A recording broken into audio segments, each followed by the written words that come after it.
one of our recommendations is for reform in the tax system. Of course, by reform, we really want to say we want to increase revenue to the government. And the reason for this is because we want to have a balanced budget. Now, I understand your point about, minimizing the size of the government. But I don't know, it's debatable. What is the appropriate size? I don't know, I guess I'd have to research it some more. What is the appropriate size for Jamaica as a small country? And I think more importantly, we need to focus really on the revenue aspect of it. How can we help the government to fund the different expenditures that it faces on an annual basis? I think the focus right now should be on that main issue. My name is David Wonken. Firstly, I commend CaPRI for the analysis that it has undertaken. However, the caption, "Why we so broke?" I would venture to suggest that you have not gone back far enough. What I'm understanding from the study is that debt absorption is really the big issue. But why we're so broke should really go back to why it is we had to absorb debt in the first place. And I want to suggest that that analysis is important. And I want to suggest that you need to start somewhere around 1989. And let us hear what happened there. How we fix it, I would have strongly recommended, and I expected to hear, that one of the principal recommendations would have been to ban Dr. Omar Davis from ever serving as finance minister again. In our research actually explored all issues starting from 1970s. The relationships with the multilateral institutions and so on and so forth. So we have looked at that. But for this particular study, we were interested in the reasons behind the increases since 1996. What we realized is that in 1996, the debt to GDP ratio went down to 76%, roughly. But by 1997 and the next 7 years afterwards, there's been an increase. Every year there was an increase in the debt to GDP ratio. So we wanted to explain this increase because as with all debt decomposition techniques, we're basically trying to, once we see that there's a change, there's something that is dramatic, that is what we're trying to explain using this technique, in a sense. And so what we've done is to say, well, there has been X percentage point increase for a particular year. And so we've broken down the increase in the different causes or different factors that could be driving that increase in debt.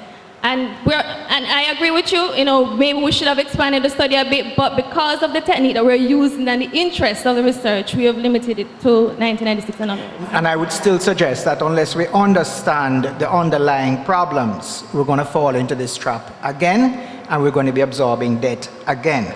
And my interest is not so much to blame, but to make sure that we do not repeat this. It's been very costly for the country. The recommendation really is taxes and growth. And I understand or understood CaPRI to be saying taxes, whether increasing the tax rate or increasing the tax collection, or a mix of both. And as well, to be spending more, and I wholeheartedly support this, to be spending more on growth, infrastructure, retooling, production, rather than on debt service, is what I understood. That, to my mind, would require not only international agreement in some instances, but certainly would require a national consensus. And perhaps even, I would go even as far as to say, you would require some signing off on some Jamaican dream, some rallying point where the government would have this kind of consensus, whichever government it is, as long as Dr. Davis is not the finance minister. I think I would comment on the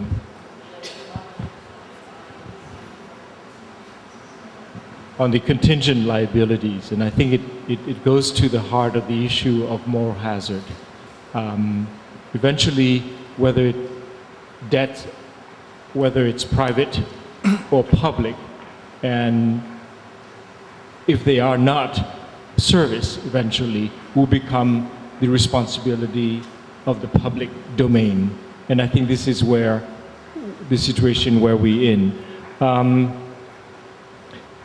Going back to the question of whether we should emphasize on the revenue aspect or on the expenditure aspect of that, I would imagine that any policy blend will bring together both the revenues as well as on the expenditure. Not only looking at the tax rate, but also looking at how to improve the efficiency of the tax collection system as well. I'm Ralph Chen, a Civic and Consumer Affairs advocate. Dr. Davis' name has been called, and I have on several occasions said to Dr. Davis that I am perhaps your best friend, because I am the only person who has gone around town publicly declaring that people ought to pay their taxes, and that it is immoral for him to be going abroad and borrowing money when a large segment of the population at home is evading taxes. I've even further said to him that I believe that the only solid foundation on which we can build a viable strategy for achieving the economic growth and well-being that we want is tax compliance. There is another area, I think, which could have made a significant difference, and that is energy conservation. And I have argued, without really doing any proper research into the matter, that when the first oil crisis hit us in 1973, we had seriously pursued conservation measures, and over subsequent years have actually reduced our energy usage by 10% over what it actually was. If we had that, and if we had, say, a tax compliance rate of about 80%, today we would have an exchange rate of about 20-to-1 instead of 70-to-1. There's a question that has always bothered me about FinSAC, and let me ask it here, and I've never been able to really get a sensible answer. I remember attending a forum at the University of the West Indies where, I won't call his name, a former Barbadian Prime Minister who worked at the PIOJ in Jamaica at one stage, said that he would not have intervened, he would not have carried out a FinSAC intervention were he Minister of Finance. He would have let all of those institutions fail because he felt that was a better alternative to the FinSAC intervention. However, the fact is, we had the FinSAC intervention, which makes me wonder, those institutions and individuals who benefited from FinSAC, don't they have some sort of moral obligation to give something back to society? Because it is the FinSAC intervention more than anything else that has caused us to be in this horrendous debt trap that we're in.